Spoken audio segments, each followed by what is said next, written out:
Just a few weeks ago, as 2020 began, I expect that most of us would never have imagined that within such a short space of time, our lives would have undergone so much change. We all make plans, and it's a very natural part of being human to do so. And now our plans have been put on hold, cancelled, or significantly adjusted. Life is suddenly very abnormal for all of us. We have little or no frame of reference for how we might be and how we might cope in this kind of situation. All of us in different ways will be grappling with some big feelings at the moment. You might be someone who likes to talk things through, or someone who processes stuff inwardly. But whatever you're like, can I encourage you to be attentive to what's going on for you on the inside, as well as paying attention to what is going on the outside in the world around us. On Tuesday morning this week, a group of us were here in church, all ready to welcome the first group of children for Easter Explored, a really significant event in our church calendar which has been long in the planning. As it became clear to us that the new restrictions meant that no children were going to be able to enjoy what we had prepared for them, we experienced together a collective sense of grief. We shed tears and lamented this lost opportunity to share the good news about Jesus. For all of us, in all sorts of different ways, there is grief and loss. Some of you will be familiar with those feelings because of what you have experienced in the past. But for some, these feelings might be quite novel, especially younger members of our families.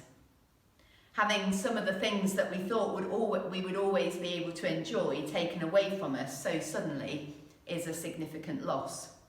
We have all lost a measure of our freedom. Some are losing out financially, others have lost support which they rely on. In the years to come, I'm sure we're going to remember this part of 2020. We'll remember it because of its challenges and the changes that we had to make. But I hope that we will also be able to look back and remember too the good things arising from this difficult time. I dare to pray that these weeks which lie ahead would be a spiritually rich time for all of us, a time where we encounter God in new and different ways. In his second letter to the church in Corinth, the Apostle Paul shares with them about all the difficulties he's been experiencing. In chapter 4, he writes, "We are hard pressed on every side, but not crushed, perplexed, but not in despair, persecuted, but not abandoned, struck down, but not destroyed." Some of those words perhaps resonate with us at this time. You may well feel hard pressed and perplexed. Some may well be struck down by this virus, which is on our minds all the time. We may even experience persecution of some kind. My hope and my prayer is that the other bold statements which Paul makes can also be true for us.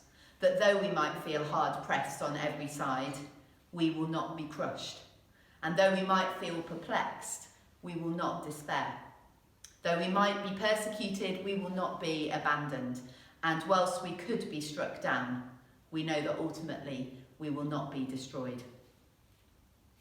Last Thursday, when addressing the nation, our Prime Minister told us, perhaps rather bluntly, that some of us are going to lose loved ones before their time. I expect that in some way all of us are going to be touched by loss and grief.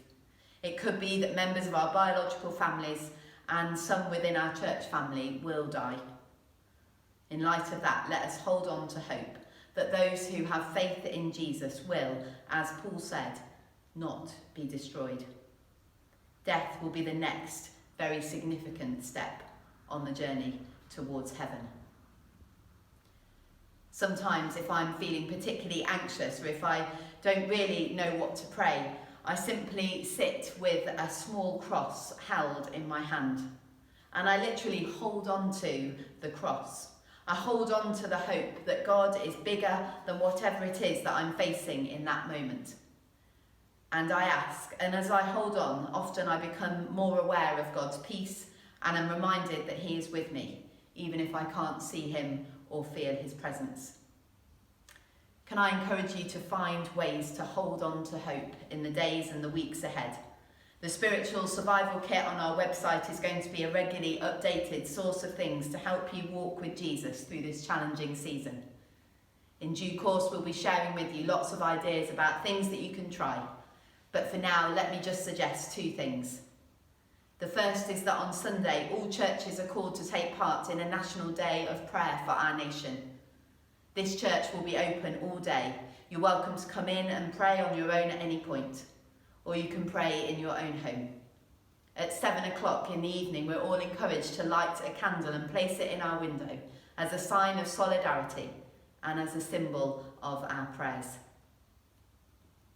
The second thing you might try is to take a post-it note or a piece of paper and some blue tack, and day by day create a wall or a window of blessings in your home.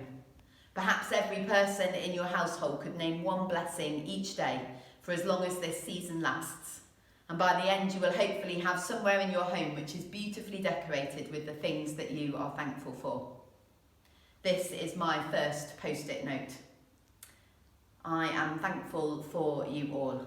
I'm thankful that God puts us not only into biological families, but also into the family that he calls the church. Brothers and sisters, let us continue to be the church together in the weeks ahead. At the end of 2 Corinthians 4, Paul encourages the church with these words. He says, "Therefore do not lose heart. Though outwardly we are wasting away, inwardly we are being renewed day by day. For our light and momentary troubles are achieving for us an eternal glory that far outweighs them all. So we fix our eyes not on what is seen, but what is unseen. Since what is seen is temporary, but what is unseen is eternal." Sisters and brothers, children of God, cling on to hope and do not lose heart.